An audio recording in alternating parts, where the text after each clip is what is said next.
Mr. So, Pippen. just how you doing this evening? I'm doing good. I had something I wanted to run across you, but I didn't know if you were busy or anything. Oh, okay, yeah, I'm good.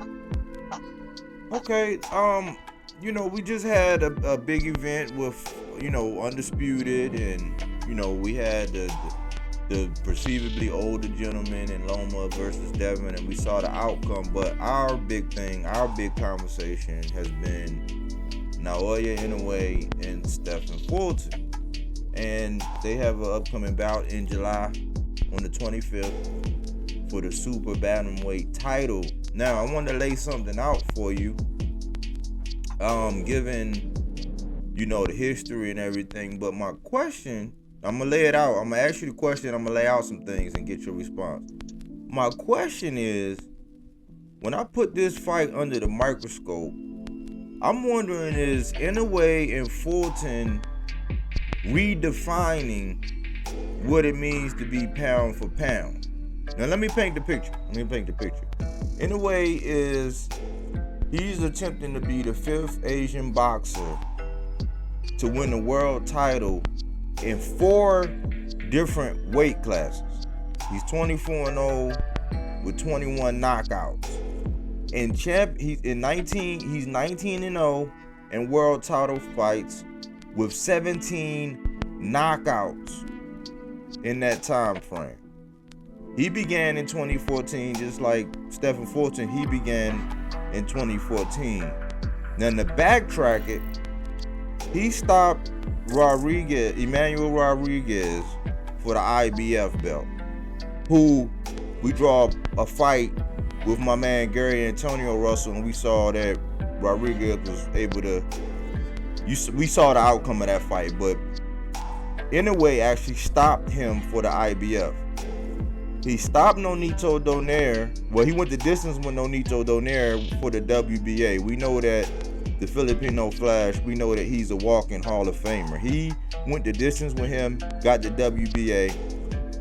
He fought Donaire again, stopped him for the WBC.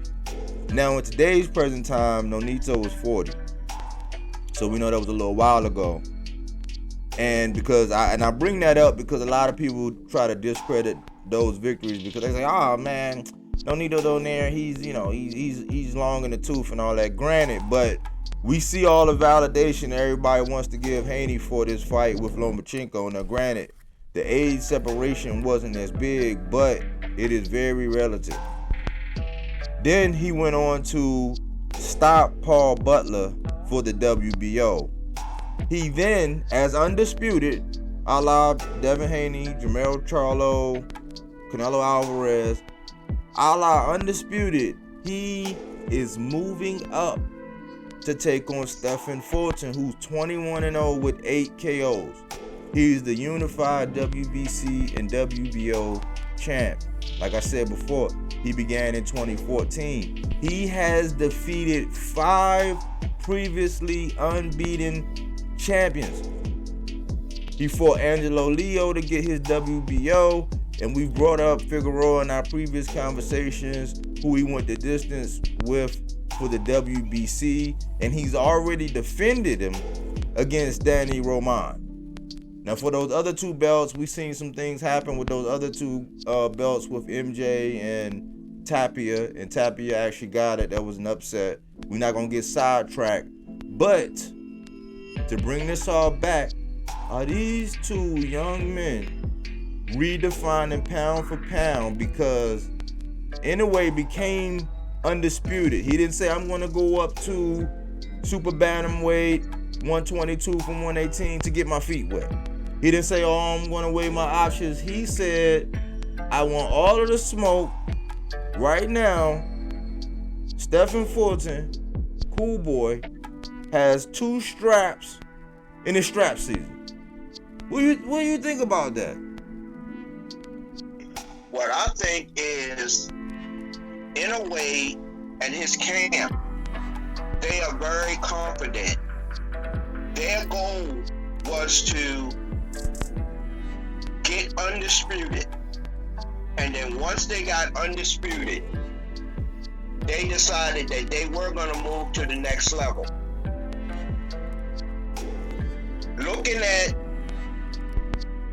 who was in that particular weight class and knowing they're being very confident,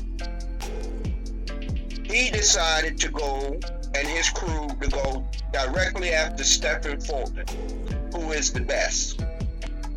I think you can only give him credit for having the courage to step inside the lion's cage and go after the toughest person in that division.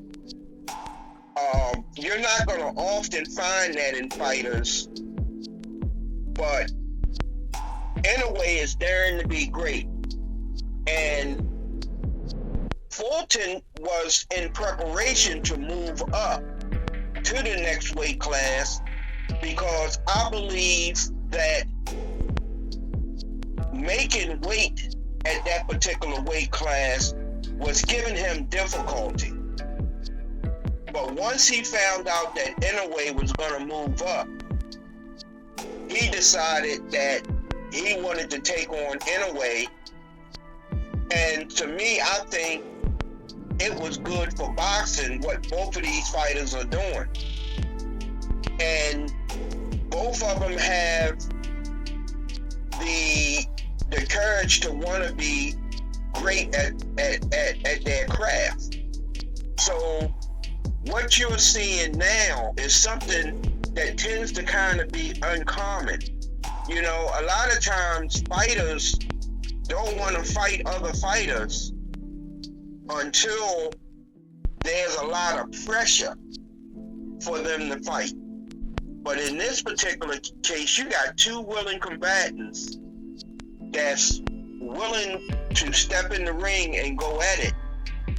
And for Fulton, I think time is running out at that particular weight class. So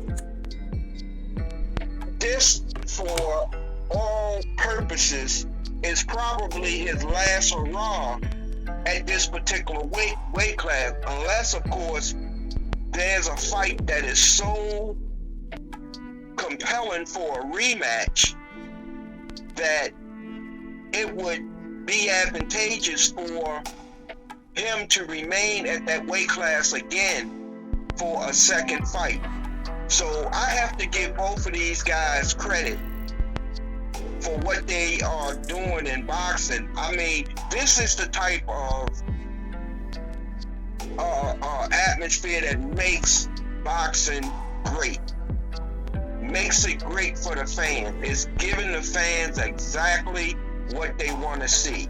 So I commend both fighters for what they are doing, and I just can't wait. I think it's going to be a good contest. Yeah, I think it's gonna be a good contest. We went over the numbers. We're gonna revisit the numbers as well. But I'm just interested because whenever I revisit the conversation, or even in glancing blows, as I hear other people talking about this fight, I don't believe that Inoue gets the respect that he deserves because they're always saying he's a hype job and this and this and that. And I always compare, because people don't do triangulation and do all that. They say they don't, even though they do, because I have plenty of examples of how they do it. They just don't want to say that they do it. When I look at it, I believe that Haney get a lot of credit for beating Kambosos twice, but then I see a walking Hall of Famer, because nobody's saying that Kambosos is a walking Hall of Famer. Let's get that straight. He's young. His resume can't hold a candle to Nonito Donaire's.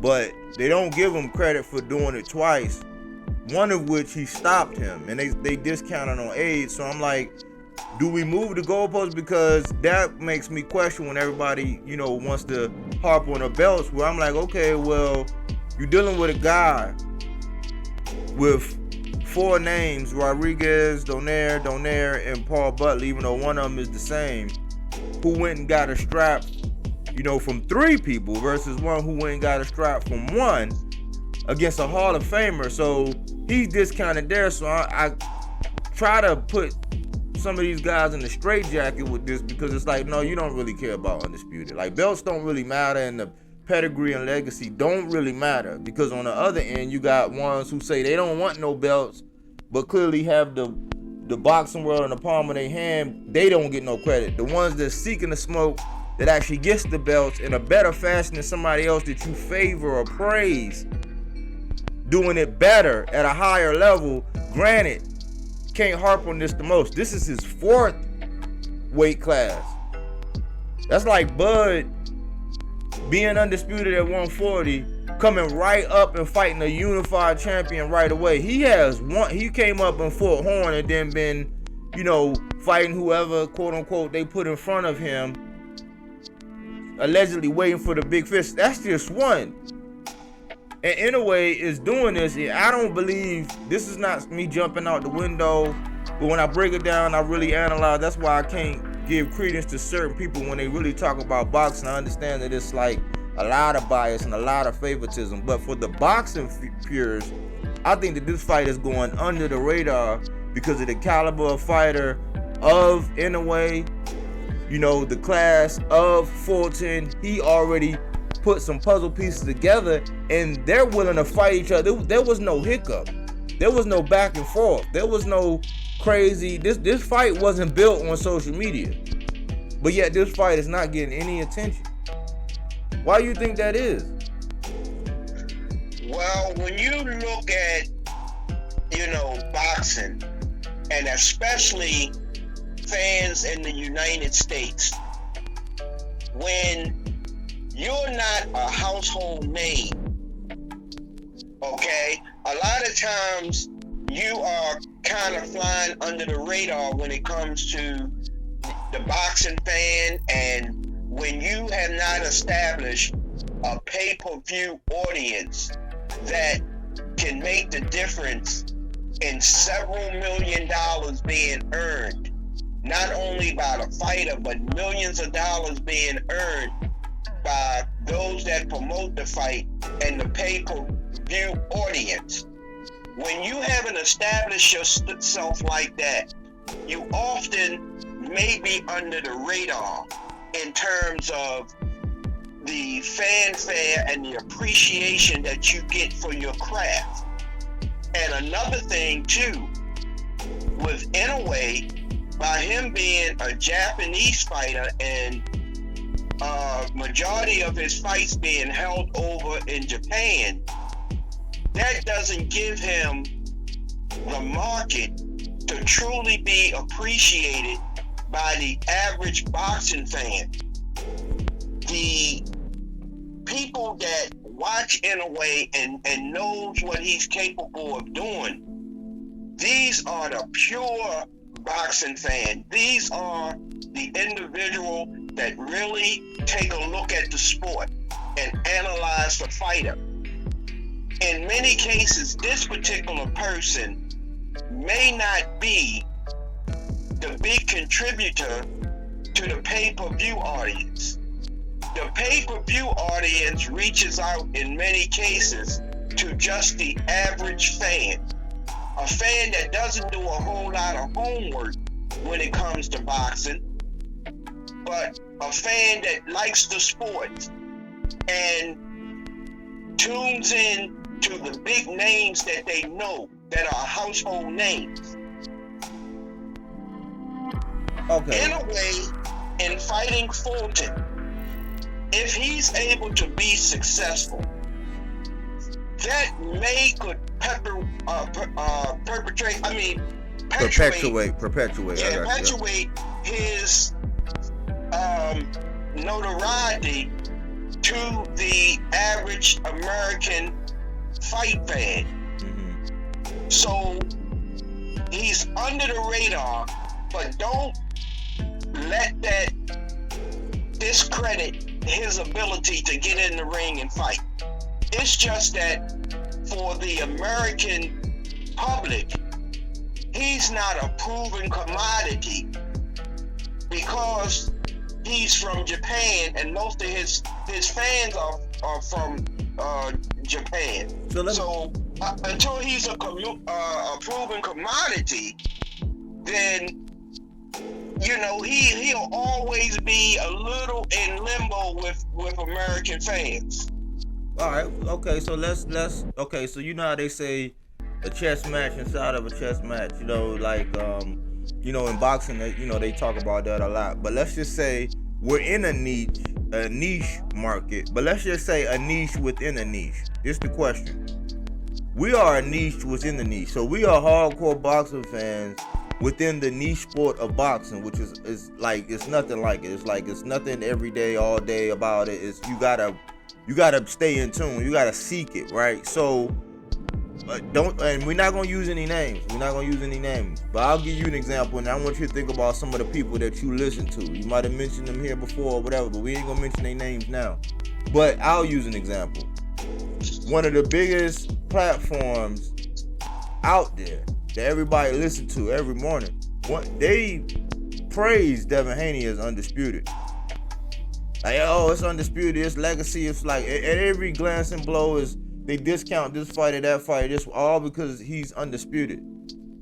They rarely ever talk about this fight, but they rock with Cool Boy. But they always discount Inoue. But he's coming from undisputed in his fourth, moving up to Unify. And I want you to think about that example, but then think about some of the people that you listen to, where you go outside of what we talk about, but your little people that, I mean, not little people, but the little places where you go to actually hear different perspectives on it. Why do you think they don't, let's not talk about the average guys. Let's talk about this niche within the niche, the hardcore. Why you think the bigger platforms aren't pushing it? Because it's supposed to be all about, if you're a boxing purist and you're about legacy and undisputed, why aren't they talking about it? I think they've been a little biased, and that's because Inoue is not an American fighter. And when you're not an American fighter, you don't get the praise that I believe is due you. Anybody that really dives into Inoue's past and look at the journey that he has made, it is hard to deny how good of a fighter that this guy is. However, when you're not an American fighter, you may not get the praise that you should get.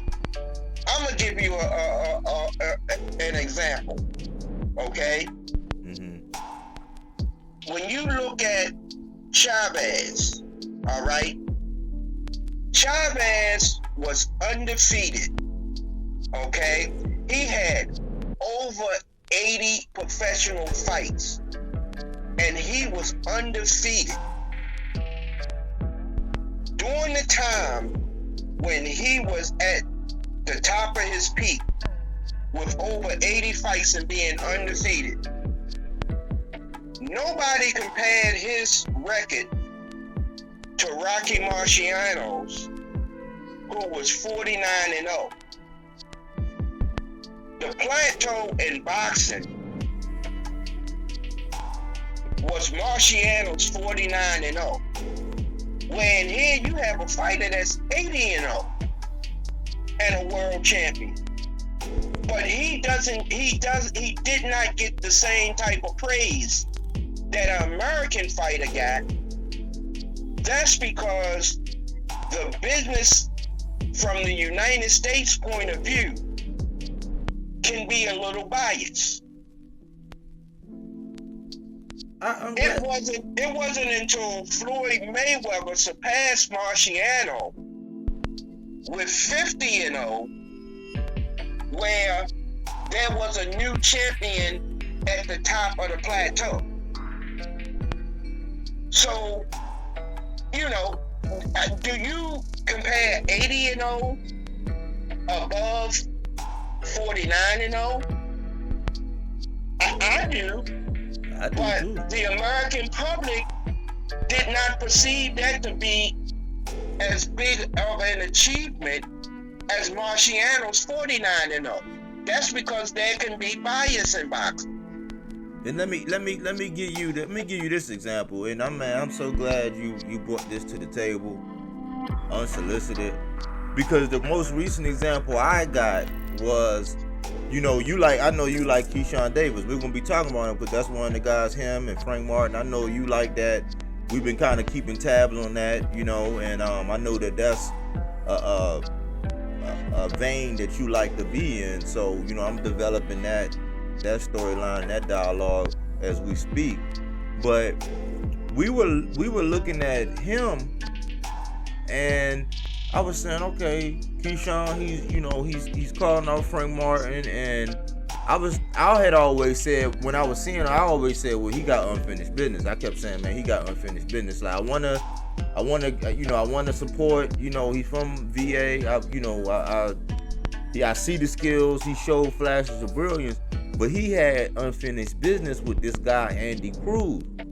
Now Andy Cruz beat him in the Olympics. He's a medalist. He's a highly touted, very skilled amateur. He's getting ready to have his debut, but he beat this guy. Andy Cruz beat him 4 times. And I was watching the interview because people were saying, oh man, he get ready, Andy Cruz is coming. He about to put 35 on notice. And I'm like, okay, cool. Okay, this the guy that actually, you would say, right now he got his number. You know what I'm saying? If you like right now, you got on that chessboard, you got my number. I can't say nothing right now until I show that I could beat you.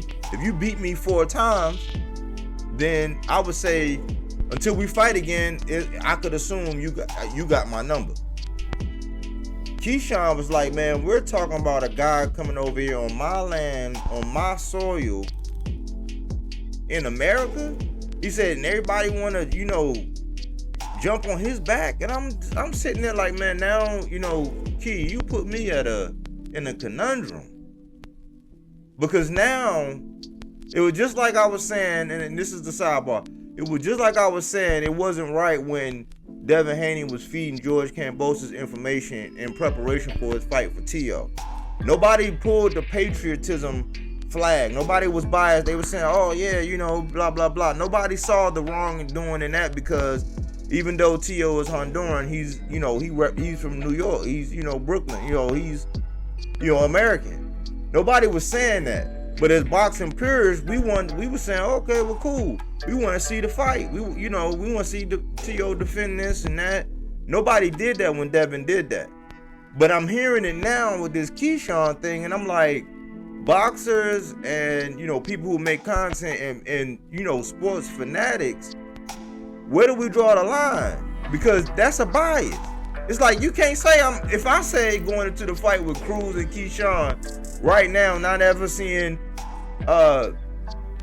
Cruz fight pro, if I know that he beat you fairly recently 4 times, dating back the last 4 times, the only 4 times he's beat you, and I go for him, I'm not abandoning my country. It's like me believing, us crunching these numbers about Inoue, knowing his style, given the history, everything I've laid out. Me picking Inoue is not abandoning the country. But I hear what you're saying as far as this bias, because I be seeing it, but I don't understand it when people try to stand on, oh man, this, at the end of the day, man, it's not about the boxers, it's about the sport of boxing. I agree totally with you. When you get into the professional rankings, okay, you have to judge each fighter on his ability and his talent inside of the ring. That's what the professional stage is set for. This is not the Olympics, where it would be unpatriotic to say not to vote for your fellow countrymen. Bingo. Yeah, that's what the Olympics is about. But when you enter the field as a professional, that's what it is. That umbrella is covered over the entire professional boxing atmosphere. So the stage gets bigger, okay? And for those that understand that, they tend to have a better understanding and a better viewpoint on who has talent and who doesn't have talent. Some people are looking at this boxing atmosphere as if they are looking at it through Olympic binoculars.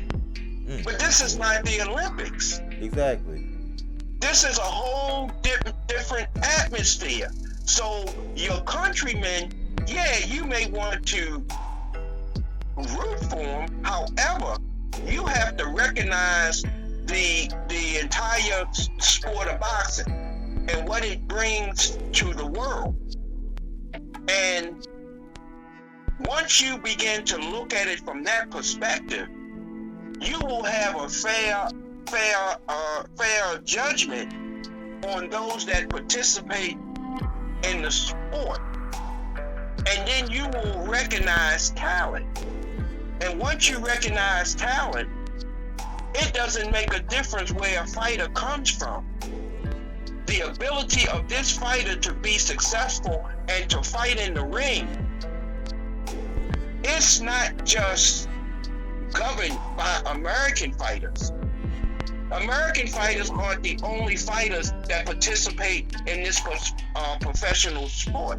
And to believe that in order to be successful, you need to be an American fighter, I find that to be false. You know, you have good fighters around the world that are capable of being champions. And not just the American fighters have the potential to be champion, but fighters around the world. And when we stop looking at this sport with blinders on, only thinking that American fighters are the best fighters, then can we appreciate what other countries and what other fighters bring to the sport.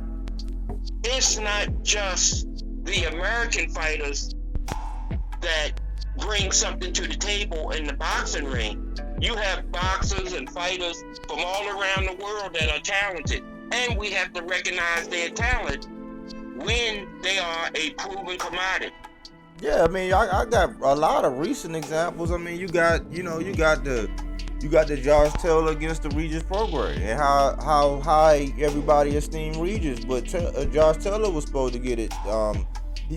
Josh Taylor got it done against him. You got I don't want to bring up the heavyweight situation, but you also have you had Costa Zoo, his moment in history, his moment against Zab Judah, and what had people wanting to look at his son. You have Lennox Lewis, over there. That you would have to discount, and that's why I say, man, it's important that people have to be really, really, like, even Bivol.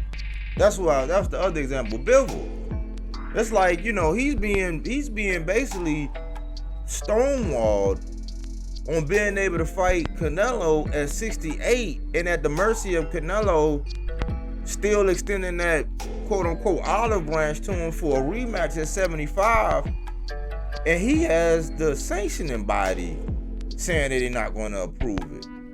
But the skill set of Bivol sticks out. He's in people's pound for pound. People talk about better beef. He's in people's pound for pound. And some people's, he is. So it's a slippery slope, and I think a lot of people, man, if they're gonna have conversations where they look at boxing through, because it turns me off. This is the only reason why I brought it up. It turns me off because it's like, I want to support you, but then that's almost like a recent terminal. That's like a simp move, man. You can't pull that card. And I've heard and seen people pull that card, but they don't pull it all the time. Like, I think Earl Spencer's one of the ones that he showed, like, no matter what, you know what I'm saying? Yeah, I'm going for this. But I understand his background as being, participating in the Olympics and things like that, like being part of it. So that's his, you know, that's like me being in the Army, having that, you know, that vision, coming out of high school, straight out of high school at 17, going straight to the Army. So I look at life militant. He came out, went to the Olympics. He looks at it from that lens. But as fans and people who, you know, analyze sports and all that, it's kind of sad, because you're gonna miss out, and people have missed out on a lot of talent, or you become a hindsight is 2020. Like, a lot of people, it's gonna look real funny for people who have not talked about this conversation with Fulton in a way, or people who want to jump on the bandwagon once the winner is announced, because they, you know, they discounted it on some American versus, you know, Japanese, like, you know, those lines of looking at this fight. Yes, I have to agree with you 100% on what you just said, and the way you analyze that. I don't know, because of bias and prejudice, and, you know, we in the United States, we have endured an environment that is biased, that is prejudiced. That is the background and the hallmark of what the United States has done in its growth. And even though we want to look towards equality and things of that nature, this has not always been the foundation of the United States. The United States is the hallmark of what prejudice is all about. What you know, one particular race can do when they have a dominance. So as far as the United States go, you know, we still have some growing to do, you know. And you mentioned a fighter, Lennox Lewis, okay, and how he was a foreign fighter that got some recognition. But going back to what I just said, in the United States, okay, the philosophy is that if you are black, okay, and even if you have offspring with another race, in the United States, they have adopted the philosophy that you are black, regardless to the fact you are black. Okay? Now, when you deal with Lennox Lewis coming from England, okay, from across the pond, when you look at Lennox Lewis under the microscope in America, you don't see a British person. When you look at him and he's black, he's automatically accepted as a black fighter.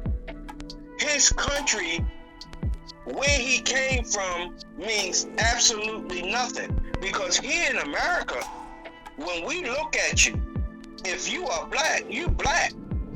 So therefore, Lennox Lewis isn't really judged like a European fighter that has had success. He's looked upon in America as a black fighter, because this is the spectrum of what the United States has done when it comes to looking at a person's race. Him coming from Great Britain means absolutely nothing in their eyes. As far as they concerned, he's black. He's a black fighter. But let me that's a good point. Let me paint a picture as to how I'm looking at it. It's like, let's just say Deontay Wilder were to ever fight Anthony Joshua. I mean, you know, they're the same from two different places. across the pond from each other. You know, it'd be kind of silly, you know, knowing that Anthony Joshua went and got Derrick James, who we just seen how Ryan, parted ways with Goosen to go get with Derrick James. So he went to go get with a stable and a coach to enhance his craft. And I'm thinking, okay, well, shoot, AJ, he did it with Robert Garcia, and then he did it again when he moved on from Robert Garcia and got with Derrick James, and he went and fought Jermaine Franklin, under, having his first bout under the tutelage of Derrick James, and it's looking like he's gonna fight somebody else.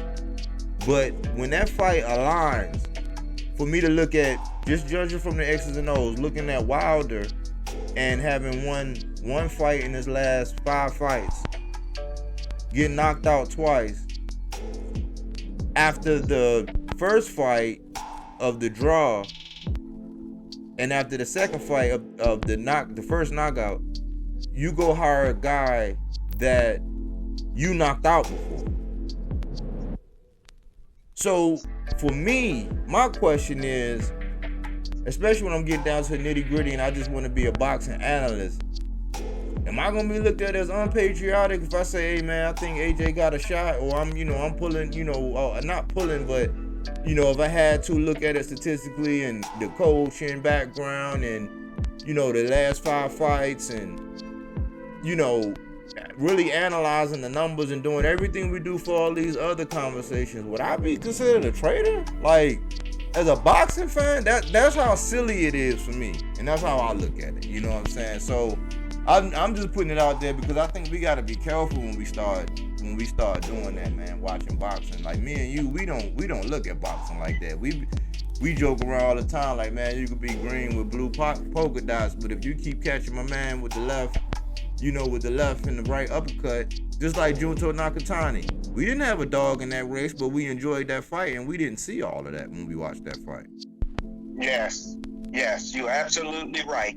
In the world of professional boxing, that umbrella is so wide, and unless you really appreciate what's going on, then are you a true boxing fan? This is not this is not the Olympics where you root for your countrymen, okay?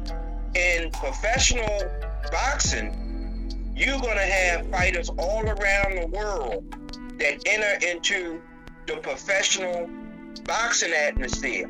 They're gonna be under the same umbrella, the WBO, BC, IBF, they all fighting under the same sanctioning bodies, okay? And any fighter that is sanctioned under those sanctioning bodies, okay, you have to judge them on their own merit. And when you are able to do that, then you are really perpetuating what the real sport of boxing is all about. The sport of boxing is much bigger than just those fighters that are from America. And the talent around the world is much bigger than just the talent in America. You're looking at this, under lens. If you're only accepting American fighters being credible and the only fighters that are capable of being champions and to be appreciated, when you look at this sport, all fighters, regardless to where you are from, has to be judged on their own ability and their own craft inside of the ring and their ability to fight. To only look at American fighters and view that the sport is only dominated and only the true professionals in the sport come from America you're doing yourself a dysfunction. You know, Yeah, you have to look at every fighter on his own merits when they enter the professional boxing ring. You know, so those that do that, they doing themselves a disservice. Yeah, you'll find much more pleasure, because right now in the climate right now is a lot of people are outraged.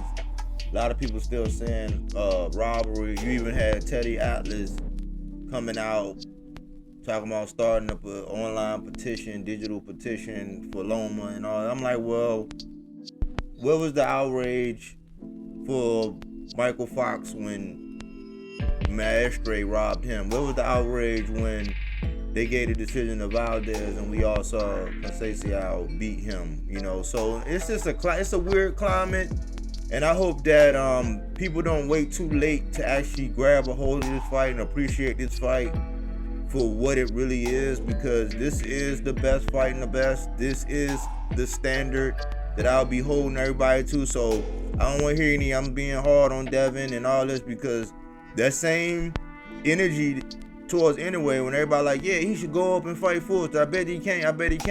They have that same energy for Earl. They don't want Earl to go from 47 to 54 to get his feet wet. And there's a lot of people that want Terrence to go right from 47 to go see Jermell Charlo, if that were ever to happen, if the Errol Spence fight don't happen. You got that kind of energy out there, so we can't be selective in that. And I think that that's a storyline in this fight that a lot of people are missing. These are the best fight in the best. I don't think that this fight is getting as much attention as it needs, but we'll continue to dive into it. And, you know, as I come across things, I just thought that was interesting. Had that on my mind for like 2 days, and I said, I wonder what your take would be on that. So I'm glad you was able to shed some light on that. Yeah, well, that's my perspective, and I think that I have to look at the entire field. I can't use tunnel vision, and regardless to whether a person might think that I'm being unpatriotic if I root for a fighter from another country, if he happened to be fighting an American fighter, but the sport is bigger than just the United States. The United States aren't the only participants in this sport, and to believe that the only fighter that is worthy of being the champion and to get notoriety is an American fighter, I think you're looking at this whole thing totally wrong. This is not an American sport. It's a worldwide sport. And you have participants that are from around the world that participate in this. You know, the one sport that Americans compete in, and one sport that is on the world stage is, we know, is not dominated by the Americans, okay? But we tend to accept the fact that Americans may not be the best when it comes to soccer, that other countries tend to have better players and can dominate this sport. But when it comes to boxing, we don't accept that reality that there's anybody better than an American fighter, you know? And until we really look at this thing totally without blinders on and can totally recognize those from other countries that propel in the sport, then we're doing the boxing world a disjustice. We've got to be more inclusive and recognize that there are other fighters in the world that are good and that are extremely good, other than just American-based fighters. Yeah, I think, you know, it's coming by storm. You know what I'm saying? Because when you look at the pound for, it's crazy, because even though all that happened, when you look at the pound for pound list, you know, it doesn't reflect the sentiments in these conversations. That's for another day. But the pound for pound list reflects that we look at it from other lenses. You know what I'm saying? On a lot of people's pound for pound. But we talk about that ever elusive solidified pound for pound, because those goalposts move all the time. But I was just trying to, get your take on that. And I think we gave the people something to talk about, and we opened up a conversation about Inoue and Fulton, and we still a little ways out, but I haven't heard any bad news, haven't really seen anything. I've been looking for more articles or things like that, but it hasn't been much other than what we already know pretty much. So I'm gonna keep digging, and as I come across something, I'm gonna share it with you as always. Yes, sir, and I appreciate it. No problem then. Well, enjoy your evening, and I'll be hitting you up, in a day or two again, and see what you got on your mind. Yes, sir. Thanks a lot, and I appreciate it. Always enjoy talking a little boxing. And, from my perspective, as, an average boxing fan that just enjoys the sport. And I'm not limited to what is said in America. I like to enjoy the sport under the entire umbrella of professional boxing. I like the whole thing, not just part of it. I like the whole cake, not just half. All right then. We hear you, and I agree. So we'll chop it up. Yes, sir. Right. And you take care, and I appreciate the time that you put in to let me be a part of your program. Absolutely, I appreciate you. All right. Peace. Oh, that was my old head K. Talking that Inoue and Fulton talk. Sneaky good fight, man. A legacy fight, a standard setting fight. And when I see people move like Inoue and Fulton, and I put my measuring stick up to these, I'm not judging. I'm just giving an example, a pure example of what it looks like when the best are fighting the best, who really wants to smoke, and displaying their talent, risking it all, putting their O on the line, and showing the kind of mettle that it takes to be great. Thanks for tuning in here at BodyWorkBoxing.